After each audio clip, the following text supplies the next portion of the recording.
జనా టైమ్స్ మాగలం ప్రజాపక్షం. విజేత కంటి వైద్యశాల డాక్టర్ వి హజరత్ కుమారి గారి సారథ్యంలో ఎన్నో వేల మందికి కంటి చూపు ప్రసాదించి రోగులకు అత్యాధునిక వైద్యాన్ని అందిస్తున్నారు. వెంటనే సంప్రదించండి విజేత కంటి వైద్యశాల, కెనరా బ్యాంక్ పక్కన, బాబు ఐస్ క్రీమ్ ఎదురువీధి, Brindavanam, Nellore. Welcome to Jana times. Kavali కావ్య విజయ దుందబీము ముగిస్తున్నాడా? ఎస్, అవునని చెప్పాలి. భారీ స్థాయిలో 20,000 నుంచి 25,000 మెజార్టీలోపు కావ్య కృష్ణారెడ్డి గెలవబోతున్నాడని చెప్పి కావలి పట్టణ ప్రజలు ఫిక్స్ అయిపోయి ఉన్నారు. అంతేకాకుండా కావ్య కృష్ణారెడ్డి జనాలతో మమేకం కావడం కానీ, అతని ప్రచార సరళి కానీ, అతను ప్రజలతో మమేకం కావడం కానీ, ఇవన్నీ చూస్తున్న ప్రజలు ఒక్కసారి కావ్య కృష్ణారెడ్డికి ఒక ఛాన్స్ ఇస్తే కావలి పట్టణం సర్వాంగ సుందరంగా తీర్చిదిద్దుతాడనే అభిప్రాయం ప్రజల్లో ఏర్పడింది. అంతేకాకుండా కావ్య కృష్ణారెడ్డి ఒక చారిటబుల్ ట్రస్ట్ పెట్టాడు, ఎంతోమందికి సేవ చేశాడు. అవన్నీ పక్కన పెట్టినా కూడా ఇప్పటికి కూడా నిరుపేదలను ఆదరించడంలో కావ్య కృష్ణారెడ్డి మనసున్న మహారాజు అని చెప్పి ఎంతోమంది చెప్పుకుంటూ ఉంటారు. ఎంతోమందికి ఆర్థిక సాయం చేయడం కానీ, వివాహాలకు కానీ, ఆరోగ్య పరిస్థితులకు కానీ కావ్య కృష్ణారెడ్డి గారు పూర్తి స్థాయిలో సక్సెస్ అయ్యాడని మనం ఖచ్చితంగా చెప్పుకోవచ్చు.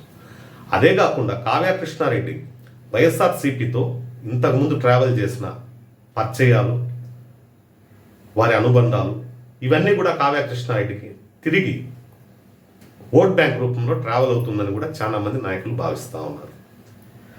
ఇటీవలే ఒక వ్యక్తి పసుపులేటి సుధాకర్ అనే వ్యక్తి నామినేషన్ వేసి ఏదో టీడీపీ ఓట్ బ్యాంక్ చీల్చచ్చు అనే ఒక భావనతో అతను నామినేషన్ వేయడం జరిగింది.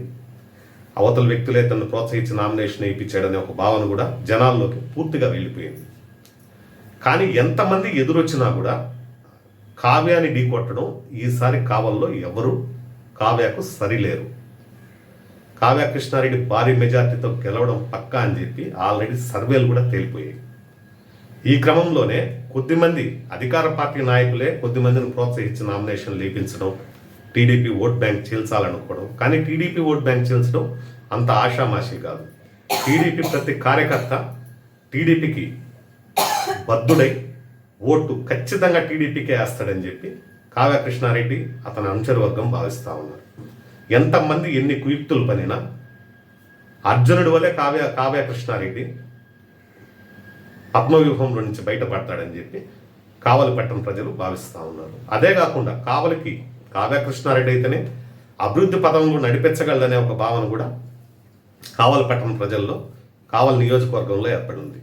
ఇక రాబో కాలంలో కావ్య కృష్ణారెడ్డి ఎంత మెజార్టీ సాధిస్తాడనే దానిపైనే ఇప్పుడు భారీ స్థాయిలో పందాలు జరుగుతున్నాయంటే కావ్య గెలుపు కోసం కాదు, కావ్య ఎంత మెజార్టీ సాధించబోతున్నాడని చెప్పి కావలి పట్టణ నియోజకవర్గంలో పూర్తి స్థాయిలో పందాలు జరుగుతూ ఉన్నాయి. మెజార్టీ 10,000 నుంచి 15,000, 15,000 నుంచి 20,000 అని చెప్పి. ఇక రాబో కాలంలో ఎలా ఉంటుందో మనం వేచి చూద్దాం.